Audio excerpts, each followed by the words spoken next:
Assim diz a palavra de Deus. Livro da genealogia de Jesus Cristo, filho de Davi, filho de Abraão. Abraão gerou a Isaque, Isaque a Jacó, Jacó a Judá e a seus irmãos. Judá gerou de Tamar a Pérez e a Zerá. Pérez gerou a Hezron, Hezron a Arão. Arão gerou a Aminadab, Aminadab a Naasson, Naasson a Salmão. Salmão gerou de Raabe a Boaz. Este de Ruth gerou a Obed, e Obed a Jessé. Jessé gerou ao rei Davi, o rei Davi a Salomão, da que fora mulher de Urias. Salomão gerou a Roboão, Roboão a Abias, Abias a Asa. Asa gerou a Josafá, Josafá a Jorão, Jorão a Uzias. Uzias gerou a Jotão, Jotão a Acaz, Acaz a Ezequias. Ezequias gerou a Manassés, Manassés a Amon, Amon a Josias. Josias gerou a Jeconias e a seus irmãos no tempo do exílio na Babilônia. Depois do exílio na Babilônia, Jeconias gerou a Salatiel e Salatiel a Zorobabel. Zorobabel gerou a Abiúde, Abiúde a Eliaquim, Eliaquim a Azor. Azor gerou a Sadoc, Sadoc a Aquim, Aquim a Eliúde. Eliúde gerou Eleazar, Eleazar a Matã, Matã a Jacó. E Jacó gerou a José, marido de Maria, da qual nasceu Jesus, que se chama o Cristo. O tema da nossa mensagem hoje é a genealogia da graça. A genealogia da graça. Deus Santo, nós te exaltamos mais uma vez, te bendizemos, pelo privilégio que temos de cultuarmos a Ti, pelo privilégio que temos também de ouvirmos a Tua voz, a Tua palavra. Assim pedimos que Tu venhas em o nome de Jesus falar conosco, de modo, meu Deus, que Tu venhas me usar, em o nome de Jesus. Amém e amém. Meus irmãos e minhas irmãs, eu penso que vocês sabem que genealogia é uma exposição cronológica da filiação de um indivíduo cujas investigações podem possibilitar às pessoas o conhecimento de sua descendência a partir de ancestrais longínquos.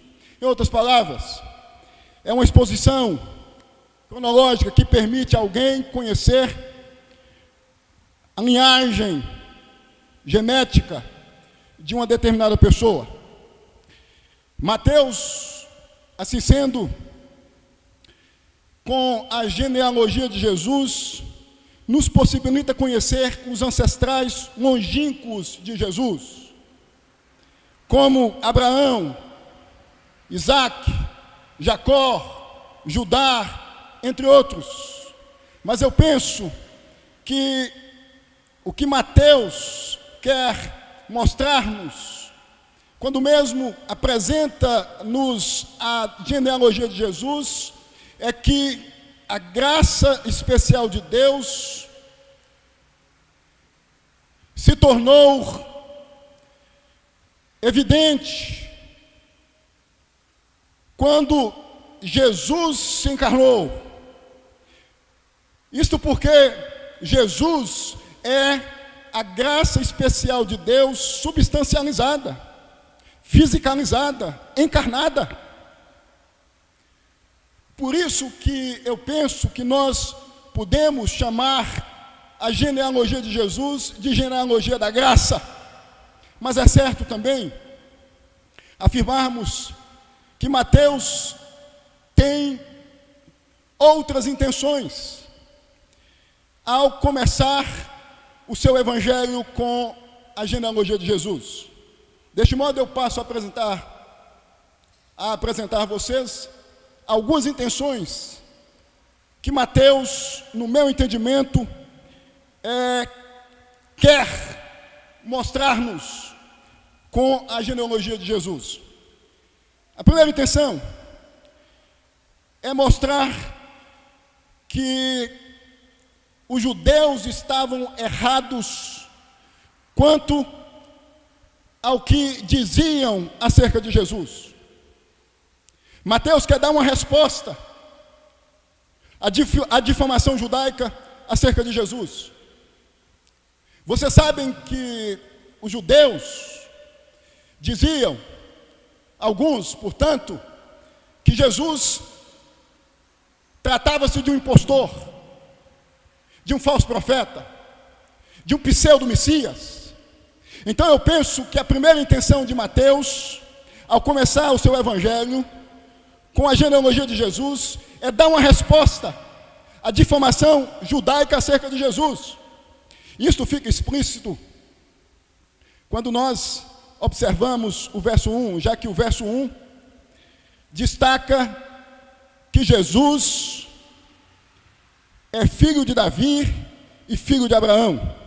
Duas expressões, onde Mateus destaca a linhagem familiar de Jesus. Em outras palavras, Mateus está dizendo o seguinte: Jesus de fato é o Messias. Isso fica evidente também quando Mateus liga o termo Cristo à expressão filho de Davi. Cristo é o equivalente no grego a Messias. Em outras palavras, Mateus está dizendo: Jesus de fato é o Messias, é o descendente da mulher de Gênesis 3,15. Jesus é de fato o Messias. Então, a primeira intenção aqui é dar uma resposta à difamação judaica acerca de Jesus. A segunda intenção, no meu entendimento, de Mateus ter começado o seu evangelho com a genealogia de Jesus, foi dar uma resposta à filosofia religiosa do final do primeiro século, chamada docetismo. O docetismo dizia que Jesus só tinha a aparência de homem, mas não era homem. Tratava-se de uma espécie de fantasma.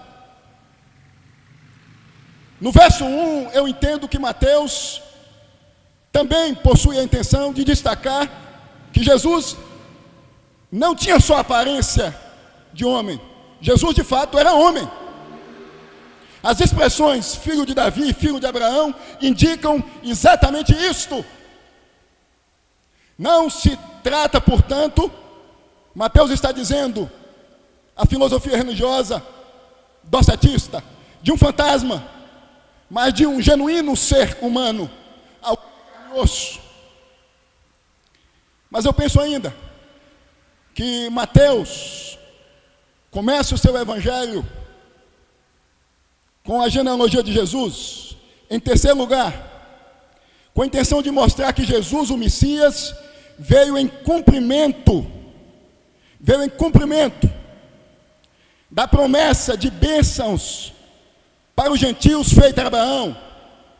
Vocês sabem que lá em Gênesis 12, verso 13, e Gênesis 22, verso 18, Deus faz uma promessa a Abraão, que de Abraão, em outras palavras, haveria de nascer um, com poder, com a capacidade de abençoar as famílias da terra, etnias distintas, povos distintos. Mateus então quer dizer o seguinte, que Jesus é de fato o descendente genuíno de Abraão, por quem famílias, etnias, judeus e gentios haveriam de ser abençoados. Aqui Mateus está dizendo, nas entrelinhas, que Jesus, o Messias, é o Salvador tanto de judeus quanto de gentios. E Mateus vai reforçar isto mais adiante, precisamente no capítulo 3, se não vejam comigo, capítulo 3, verso 9, e depois capítulo 8, verso 11. No capítulo 3, verso 9, Mateus diz o seguinte: e não comeceis a dizer entre vós mesmos, temos por pai Abraão, Porque eu vos afirmo que destas pedras Deus pode suscitar filhos a Abraão. Em outras palavras, Mateus está dizendo, Deus pode,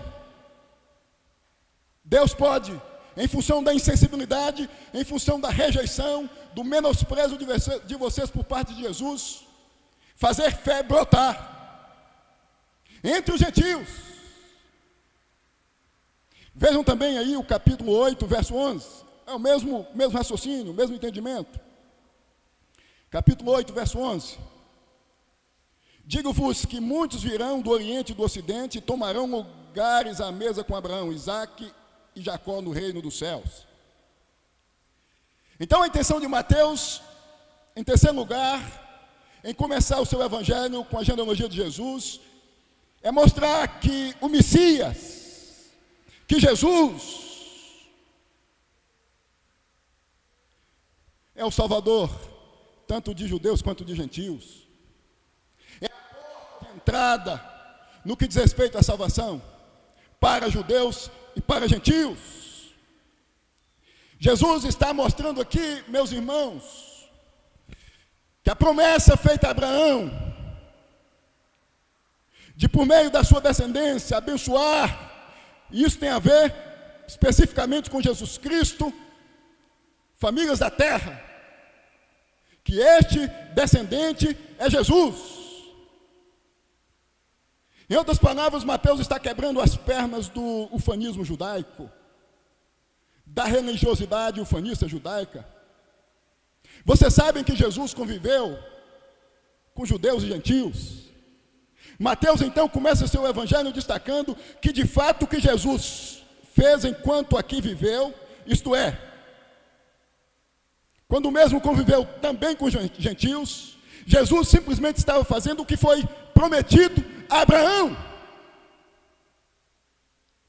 Mas ainda, nós podemos destacar, em quarto lugar, que Mateus começa o seu evangelho com a genealogia de Jesus, com a intenção de mostrar que Jesus, o Messias, veio em cumprimento das promessas do reino feitas a Davi.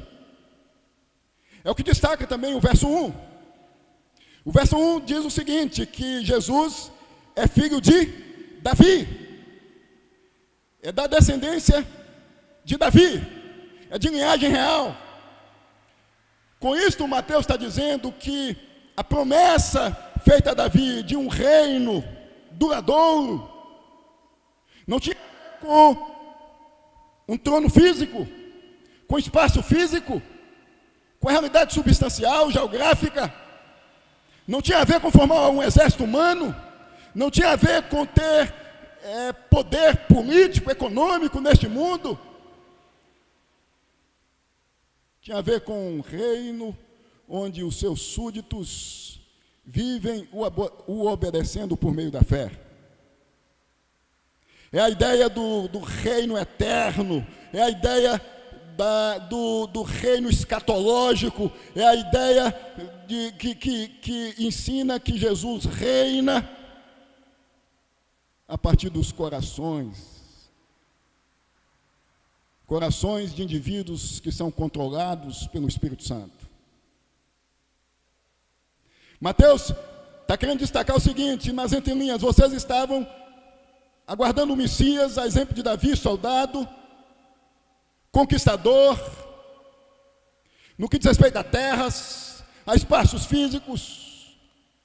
Este Jesus, que é o Messias genuíno, verdadeiro, reina, e o seu reino é eterno.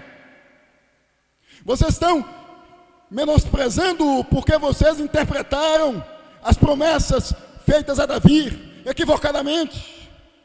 Interpretação equivocada acerca do que Deus prometeu a Davi. O reino de Jesus não tem a ver com o que é físico, não tem a ver com o que é palpável, tem a ver com o que é espiritual. Jesus é rei, é da linhagem de Davi. Jesus reina sobre os seus, a partir da ação do Espírito Santo nos seus, isto é, nos salvos. Mas em quinto lugar, eu penso que podemos destacar que Mateus começa o seu evangelho com a genealogia de Jesus, com a intenção de mostrar que a obra de Deus na história não é limitada por falhas ou pecados humanos. Que a obra de Deus na história não é limitada por falhas ou pecados humanos. Os versos de 3 a 11 destacam exatamente isto. No verso 3, nós temos Tamar e Judá, sogro e nora, que haviam se envolvido sexualmente. Uma relação movida por engano, por conspiração. Vocês conhecem a história? Está lá em Gênesis capítulo 38. Tamar, quando soube que, aliás, Tamar, quando soube, de fato, que Judá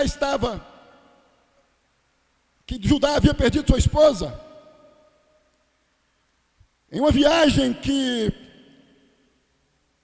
Judá havia feito até onde Tamar estava, a mesma ciente disto, armou uma cena, se vestiu como prostituta, e em vendo Judá, se apresentou.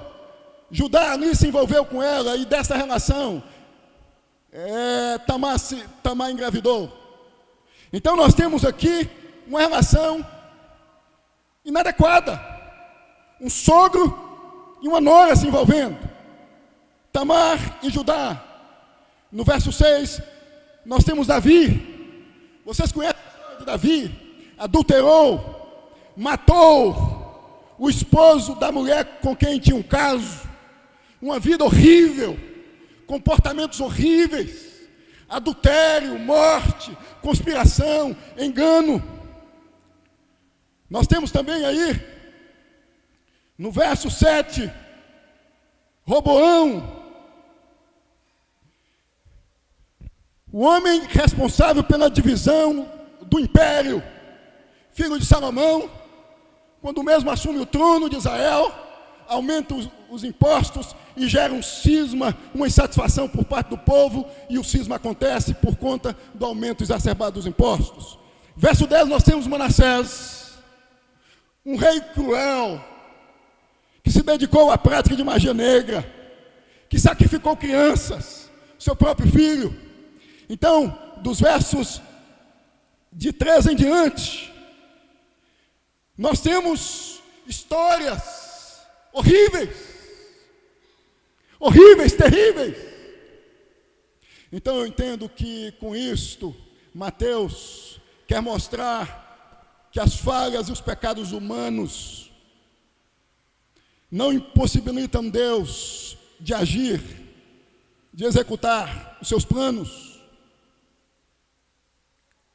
Mateus está dizendo que Deus não dá das ações, dos acertos humanos para acertar ou para executar os seus planos na história. Daí, meus irmãos, nós percebemos que essa genealogia pode ser chamada de genealogia da graça. Deus mostra o seu controle soberano na história do seu povo, precisamente no tocante à salvação.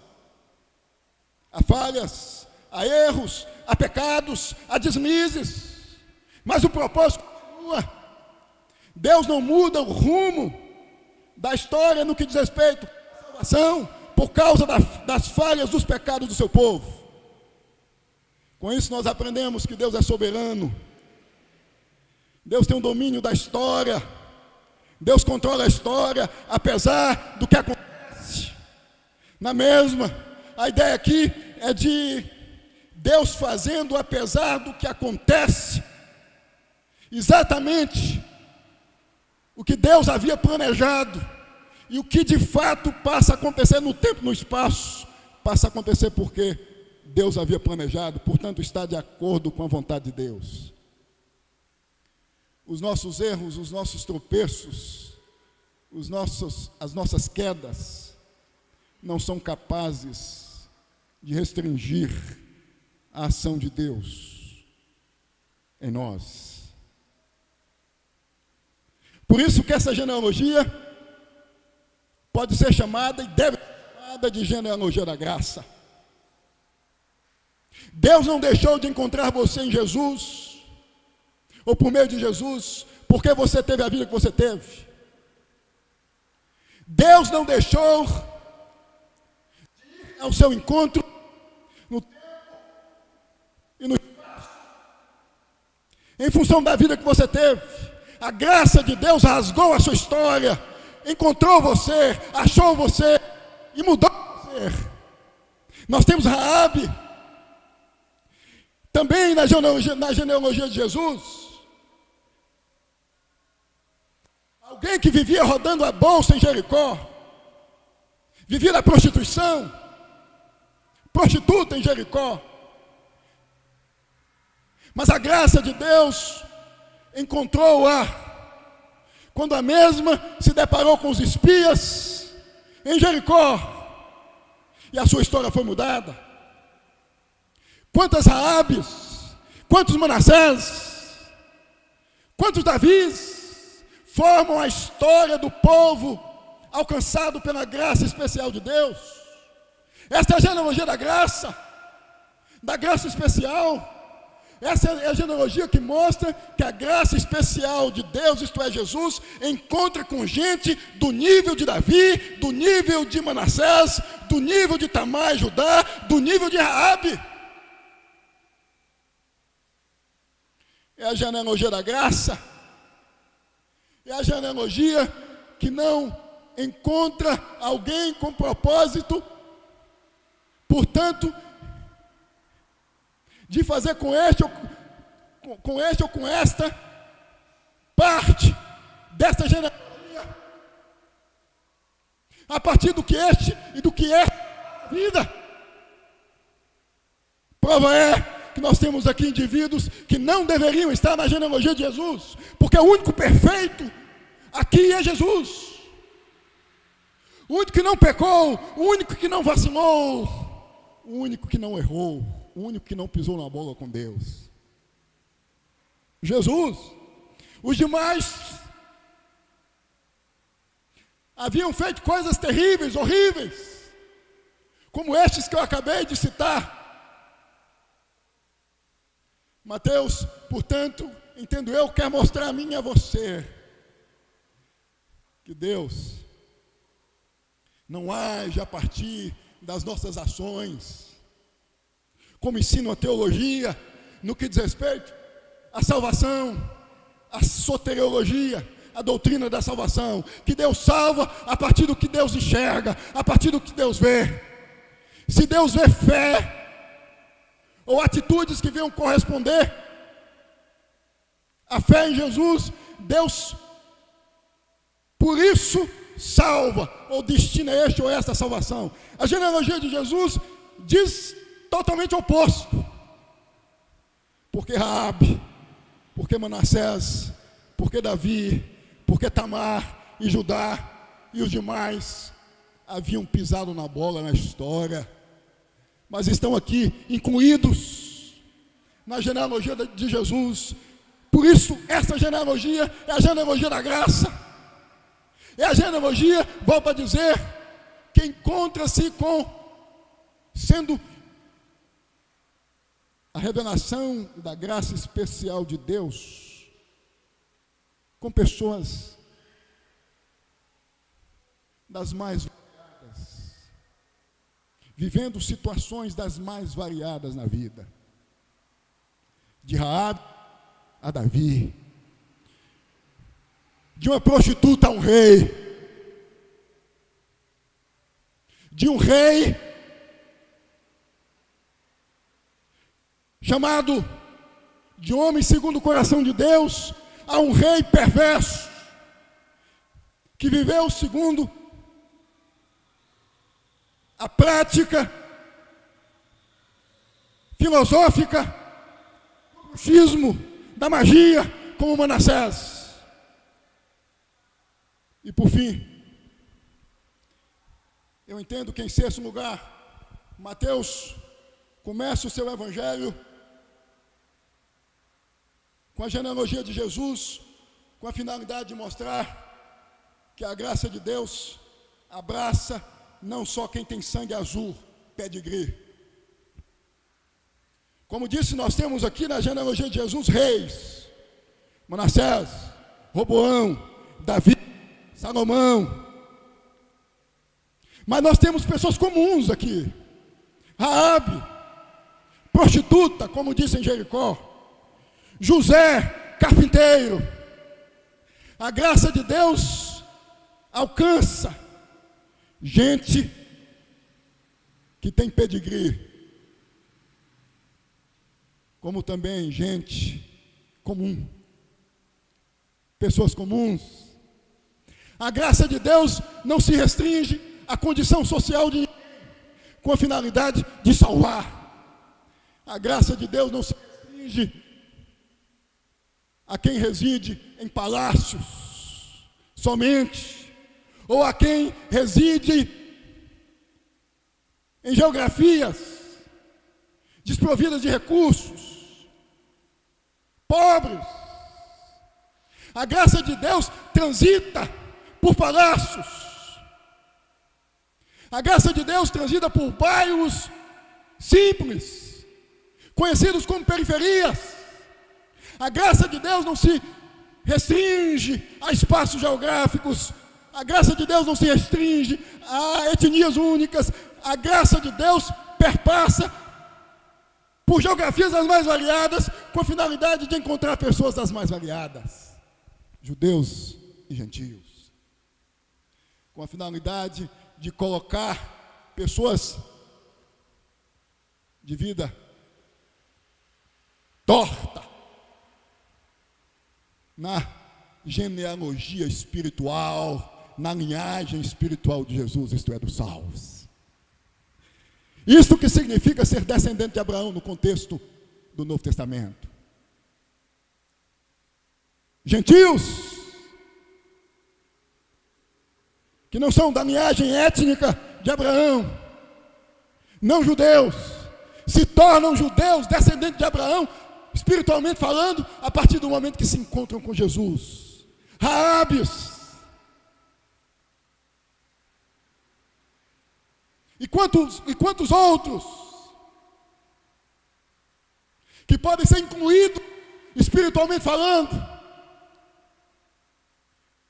nesta genealogia da graça. Eu concluo destacando que a genealogia de Jesus é a genealogia da inclusão e não da exclusão. É a genealogia que evidencia que a graça de Deus pode mudar pessoas, pode transformar pessoas, pode fazer de prostituta gente confiável, gente digna de confiança. Porque os espias, ao encontrarem-se com Raabe, sabendo que Raabe era uma prostituta em Jericó,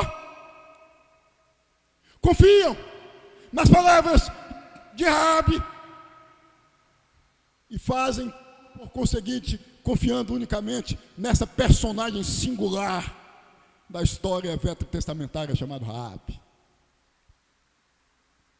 A graça de Deus, portanto, quando encontra pessoas como Raabe, transforma, muda, endireita, dá dignidade, dá confiança, dá respeito, dá credibilidade. Uma prostituta foi ouvida, foi escutada, foi levada a sério. A graça de Deus faz isso, portanto, não há como nós, se estamos em Jesus, adotarmos o discurso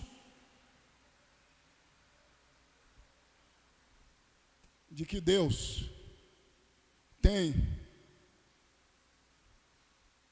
condições específicas para ir ao encontro de pessoas, considerando as questões sociais, econômicas, intelectuais, comportamentais, porque se fosse assim, Raabe não teria sido a que estava exatamente onde estava.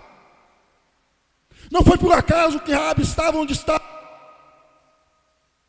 Estava onde estava, porque Deus havia feito estar onde está. O eleito de Deus vai estar onde deve estar para ouvir o Evangelho e, a exemplo de Raabe, encontrar-se com Jesus por meio da pregação do Evangelho e mudar de vida. A graça de Deus faz isso. A graça de Deus nos surpreende o tempo todo. Põe gente desacreditada diante de nós, com a finalidade de fazer com que este ou esta se torne uma pessoa creditável, confiável. Que Deus nos abençoe, que Deus, em Cristo Jesus, nos faça entender que quando Jesus se encarna, a graça especial de Deus revelada, Deus comunica à humanidade que em Jesus, judeus, gentios, prostitutas, reis abomináveis, assassinos, podem encontrar-se com Jesus e mudar de rumo, e mudar de vida. Deus amado, louvado seja o Senhor, porque em Jesus o Senhor nos encontrou. Em Jesus o Senhor nos encontrou. Fomos achados. Fazemos parte dessa linhagem familiar, espiritualmente falando, cujo destino final é o novo céu e a nova terra. É viver com o Senhor por toda a eternidade. Raabes, Davi e tantos outros que fazem parte desta linhagem. Ó Deus, como o Senhor é bondoso, como o Senhor é gracioso. Nós te louvamos, em nome de Jesus. Amém e amém.